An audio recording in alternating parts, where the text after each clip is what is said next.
Oh my gosh, it's 2020. So, you know what that means? It is the first episode of the podcast for the new year. So, I guess we can officially call this season two of the podcast. I hadn't planned this podcast in a way for it to have like season one, season two. I didn't actually really plan this podcast. I just wanted to start podcasting and I jumped straight to it. So there wasn't a lot of um, premeditated planning, thinking, strategy building, which I advise people to do. And, basically, I'm like the guinea pig for you guys where I'm sharing my findings.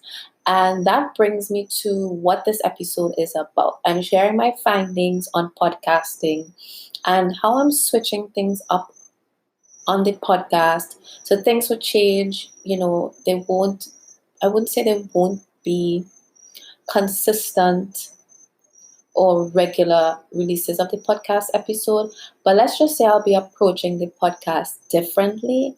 And if I go, quiet on the podcast like I did for the past couple of weeks, you'll understand why.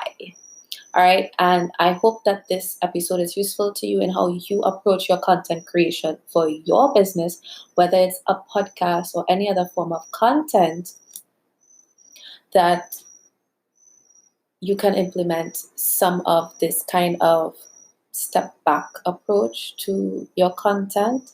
And I hope that you don't have the wrong takeaways of, consistency. So let's get to it. And before I get to it, moving forward, a little bit of insight.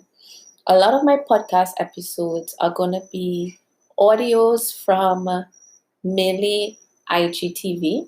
I think I've done episodes, not I think, I've done episodes in the past. Specifically, I can remember a content creation episode where it was what we call a live recording of the podcast.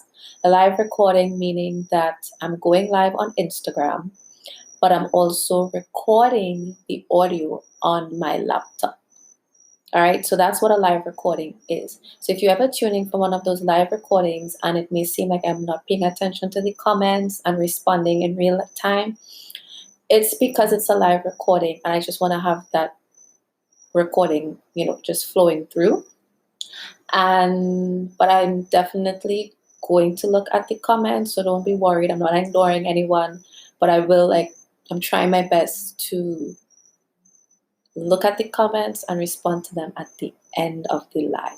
So that's one of the insight into what this episode is about and what's going to be happening with the podcast. And again, take this and look for the lessons and see how you can apply what I'm doing in one aspect of my business and how you could apply it to yours also. So that has been a very, very long pre-intro. So let's get to this week's episode of Tea Time, the podcast.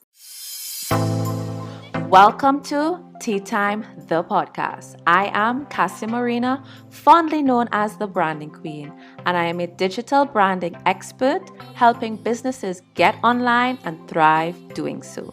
I am passionate about sharing my knowledge through content creation like this podcast, online classes, and workshops, as well as through the services of my branding agency to help you develop your online systems.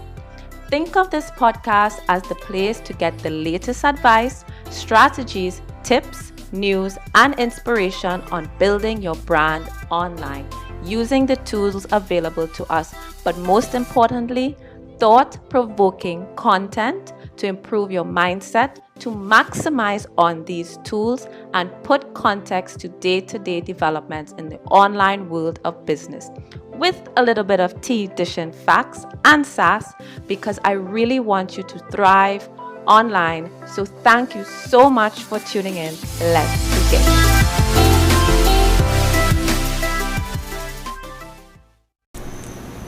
Hey guys, welcome back for another episode of Tea Time, the podcast. And for those of you who don't know where have I been and why I haven't uploaded an episode in a while, then you should probably be following me on stories. You might get some insights here and there.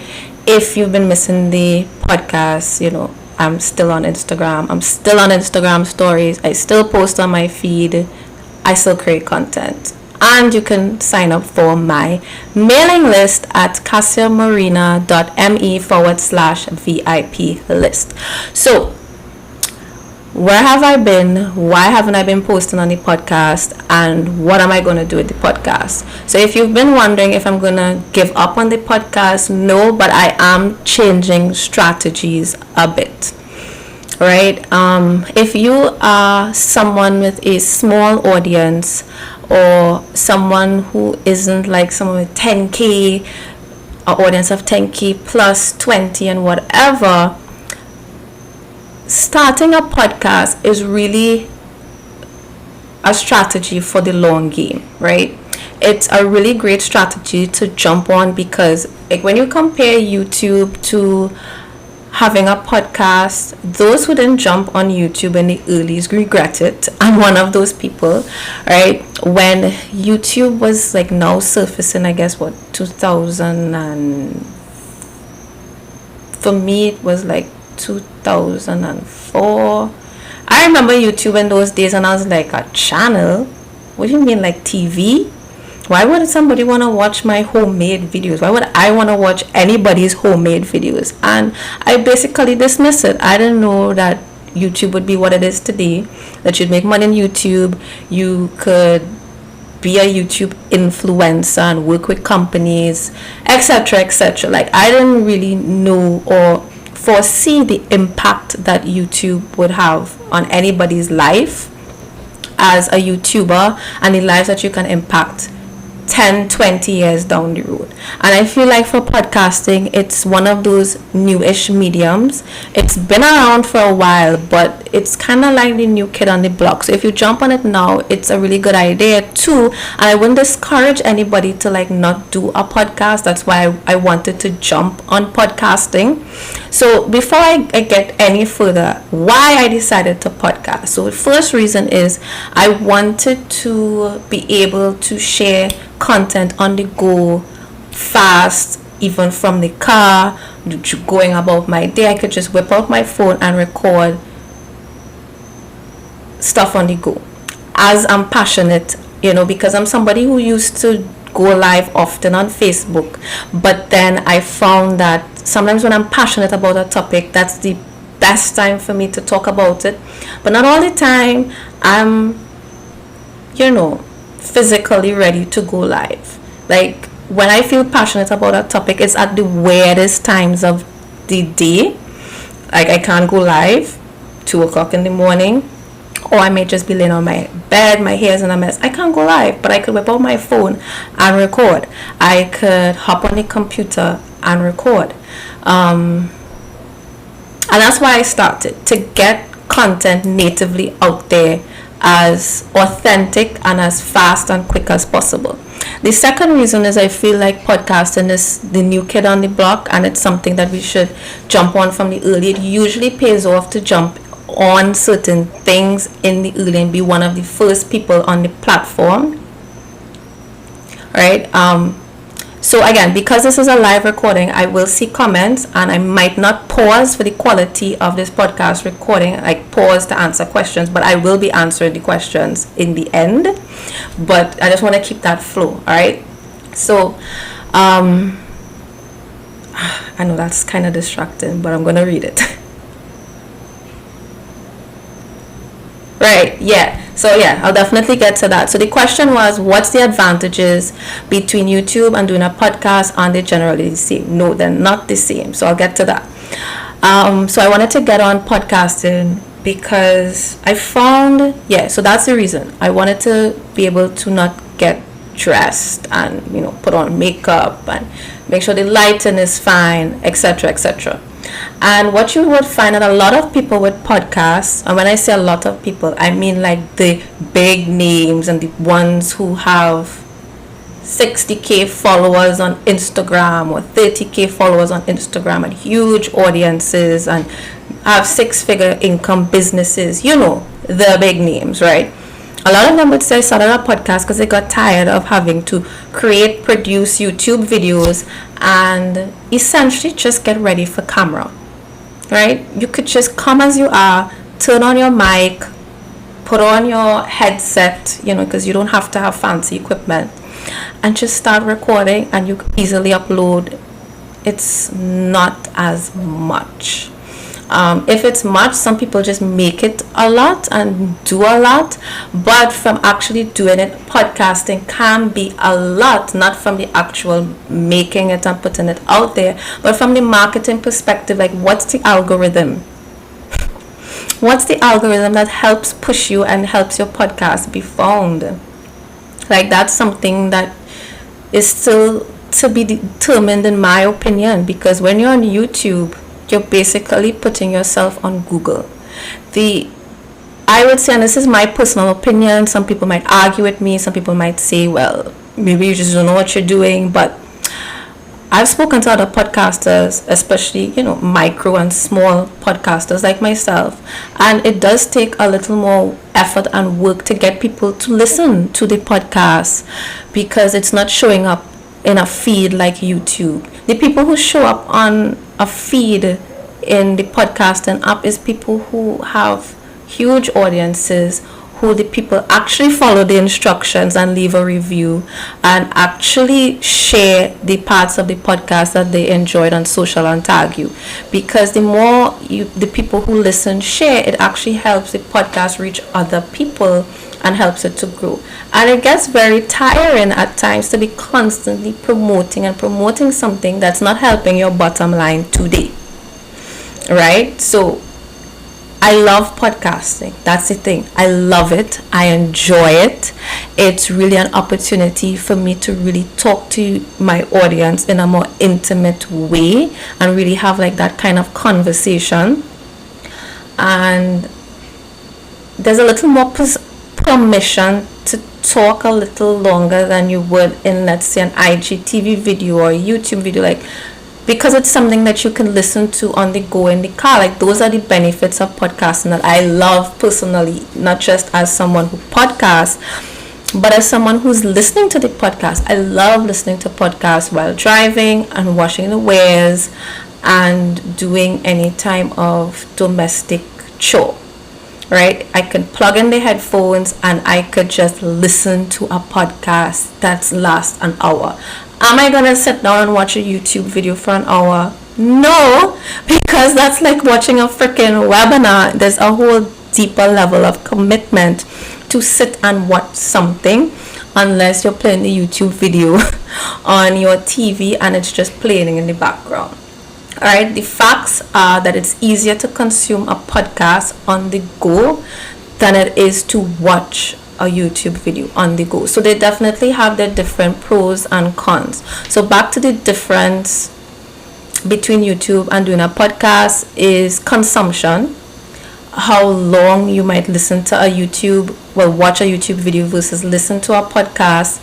And then the other thing I would say is being found. If you are small and you have a small audience and you're now starting out in your business and you don't have much of an audience, who's tuning in to your podcast?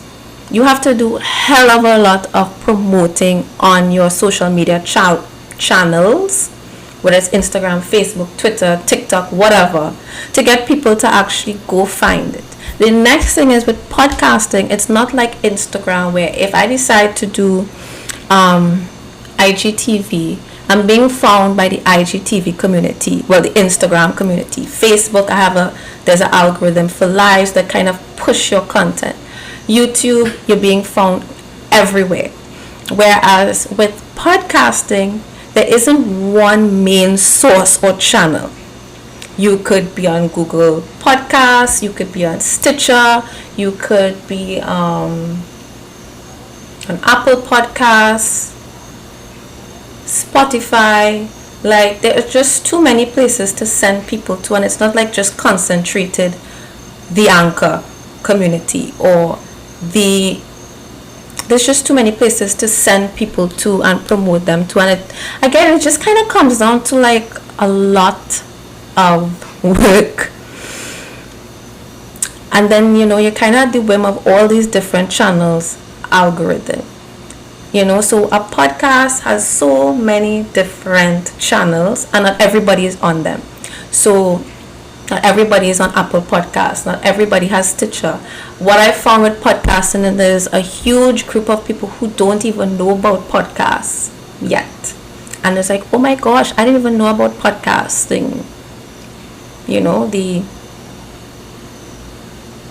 The user, I don't even know how to call it. But it's like radio. So everybody knows radio, everybody knows TV. And I feel like podcasting is still so new for a lot of people. But as people start listening to podcasts more and more, if you invest the time and effort from now as a content creator to have a podcast, you're going to win in the long run. And this is why I don't want to give up on my podcast. I don't want to stop podcasting for those two reasons. I genuinely, honestly enjoy it. And two, I want to be in it for the long haul. Everything isn't always about dollars and cents right now. And it's about the investment of time today for in the long run. So tea time is here to stay, but now I'm putting it in perspective. I'm approaching it differently. So the fact of the matter is, everybody's always gaping, as we say in Trinidad, on stories. They may not engage in your content. They may not, comment on your feed. They may not actually click the link in your bio and go listen to your podcast, but they're watching stories. So I am diversifying my efforts. Right? If people are gonna go listen to the episodes, I know what my audience size is, right? I do have an audience, but when you compare the numbers to the numbers on your social media, there's a vast difference, and it's still a lot of work to move people from one platform to the other. So one of my strategies is, on IGTV, I can't upload something longer than 10 minutes, but I have to make IGTV videos where I upload the first 10 minutes of the podcast onto IGTV, and that will be one way to warm people up to listening to the rest of the podcast if they really enjoy the content. So that's one thing that I plan on doing with episodes. The second thing that I plan to do is people will quicker pop on and watch your Instagram live. So I'm going to be doing more podcast recordings with me being live while recording the audio for podcasts. Right? I didn't have to turn on my camera and go live, but because I knew that I haven't been podcasting for a while, and that the people who might have been avid listeners might, I wouldn't say fallen off, but I'm not on the radar podcasting wise. I haven't posted any podcasting promotional images on my feed. So right now it's, out of sight, out of mind, and I'm aware of that. So I had to reintroduce the podcast by being live at the same time, and also giving the backstory of where I've been. Alright, I'm also not going to be killing myself out to stick to a podcasting routine, because it's a lot, and I want that when I put out an episode, it just doesn't collect dust. I know this is making it sound very grim and dark, but no, it's not as bad as it is. There are people who avidly listen to the episodes and whatnot, but I'm looking to grow, and I'm also looking to work smarter, and you should be doing the same too in your business. So this is one way of working smarter. I go live, I capture the audio, repurpose that as a podcast, repurpose it as a blog post. I will be doing YouTube as well, because I have specific goals, and I know that being on YouTube, even in 2020, it's never too late to jump on YouTube. I know it's a fear for a lot of people. It was honestly a fear of mine, but I'm going forward with it, and I'm doing YouTube. And if the YouTube video is 10 to 15 minutes long, I'm going to rip that audio and put it on the podcast as well. So it's really all about how you are working smarter and not harder. So I'm not giving up on the podcast. I'm just working smarter with it and how I create content for it. So rather than recording a podcast episode 1-2 o'clock in the morning by myself with nobody being able to listen to it besides the podcast, that I can do that sometimes and upload it to IGTV, but this is the better way to, how do I put it, boy, just work smarter. Oh, hey Vanessa, I might just edit out these parts where I respond to comments.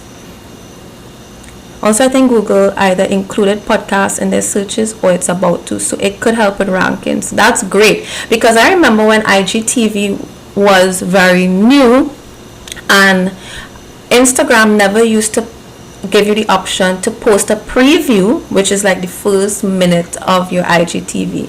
And then when they started doing that, it made a huge difference in how much people see your IGTV. So I mean, it really helps when platforms do these things. So the more podcasts become indexable and searchable on Google, awesome. If I do search for a specific podcast that I'm looking for on Google, I will find it, but I'm still not sure how great it is in terms of being searchable just from uploading audio content. So I guess the more, Google does this thing and optimize for voice and optimize, as we optimize even the descriptions of our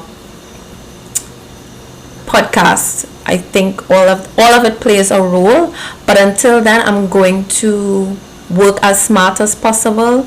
But it's a lot, and I'm about to bring on help, a VA that's gonna help me with podcasting, because I could create the content, but formatting it for everything, like really and truly best practice I should be, and I don't keep up with it because there's just so much task to get done, is all my episodes should be on my website. When I write the description, that's going to help it rank on Google. So people should be finding my podcast through my website.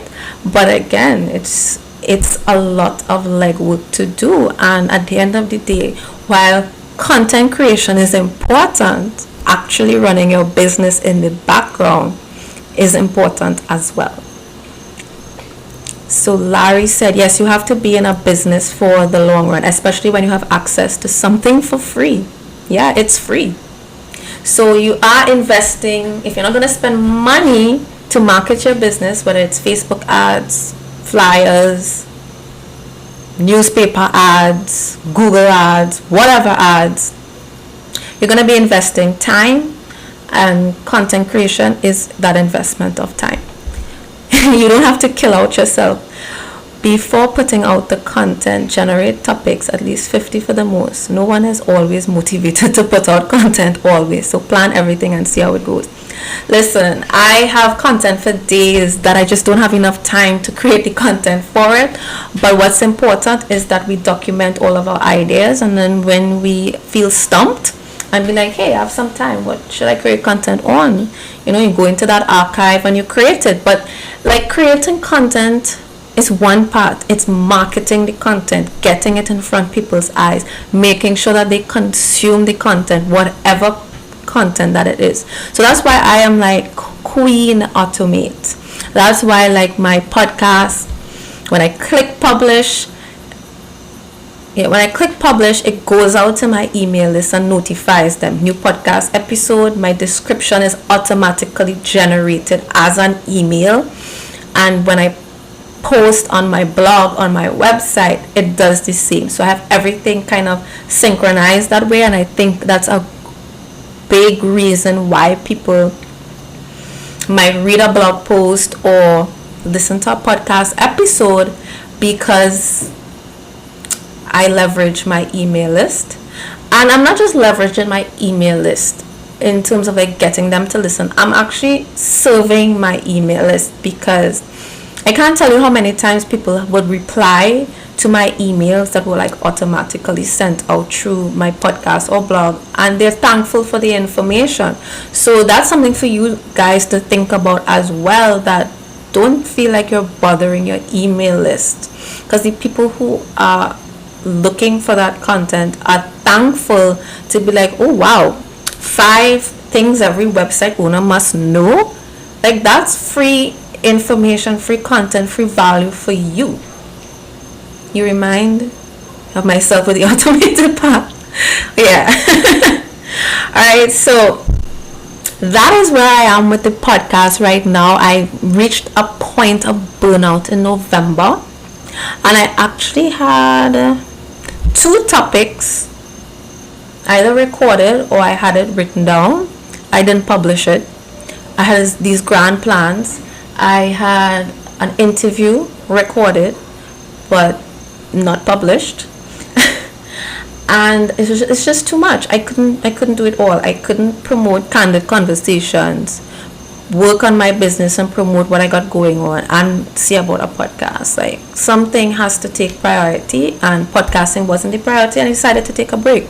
I had a plan that December was going to be the podcast, the best episodes recap, and the ones that got a lot of traction, the ones that people enjoyed the most, got a lot of feedback.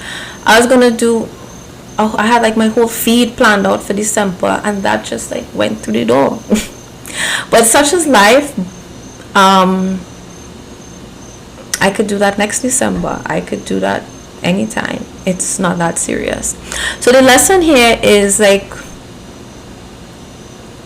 in your business, you really have to prioritize and figure out when content creation actually needs to take a backseat. I don't know if you guys follow Alex Beaton, but she was also a guest on the podcast. I think she was the last episode that I uploaded. And she is huge on content creation. She was a YouTuber, with a huge, huge channel that she lost, and she started podcasting. She's done it for at least a year, and then she just has to take a break because for her it's too much, and she needs to focus on running her business. And when she put that out on Monday, I could absolutely relate to that. And content creation shouldn't feel burdensome. It shouldn't feel heavy. And as a creative, I don't want to just be creating a podcast. I don't just want to be writing blogs. I don't want to just be showing up on Instagram stories because I feel like I'm supposed to, and then I give lackluster, unhelpful, impassionate, if that's a word, content. I want to show up at my best and give you all the best. So sometimes I may just share quotes, and that's all I have the bandwidth to share, but I know I'm working on my business in the background, and I think we should always take inventory of, okay, what's really pushing my business forward right now, and focus on those things. And when you get to the other things, you get to the other things. The other thing I was trying to make this like a 3-in-1 type of podcast episode, but we're 23 minutes in, and I think that's sufficient enough for a podcast episode. So I'm gonna pause this one here, and I'm just gonna go into a bit of what the next episode or the next IGTV live is gonna be about. And I want to talk about, I love this topic. I have been dying to talk about this with you guys since last year. And I think every creative business owner, photographer, designer, service providers, period, need to know about this thing I and Jaleesa dubbed the nail tech strategy. Okay. The nail tech strategy is for your business. If you all aren't paying attention, nail techs are killing it out here. And I think there's so many lessons that we can learn from how nail techs run their business in our businesses, and this will mainly benefit service providers because nail techs are service providers. And I've been observing it for a while. As you guys could see, I love to do my nails. It just adds to the quality of doing lives, doing stories, doing IGTVs. So I'm one of those people who are I started doing my nails and I just can't go back. When I look back at old IGTV videos and my nails aren't done like at the moment, it's like, oh my gosh, it looks so good. Maybe you guys don't notice it. Maybe it doesn't matter to you all, but it matters to me. And you should do whatever makes you feel confident in your content creation. So that's one of the things. So thank you guys for joining me for this episode of Tea Time, the podcast. That's a little insight into what the next episode is going to be like. So go check that episode out when it's live. Hey, did you enjoy today's podcast? Then do me a huge favor and spread the word about this podcast. All right, just screenshot, upload to your Instagram stories, and tag me so that I know that you did it because your support matters. We need to spread the word about the podcast because if you enjoyed this podcast or it helped you in any way, we need to help others, and I would love to get the word out and have it help someone else too.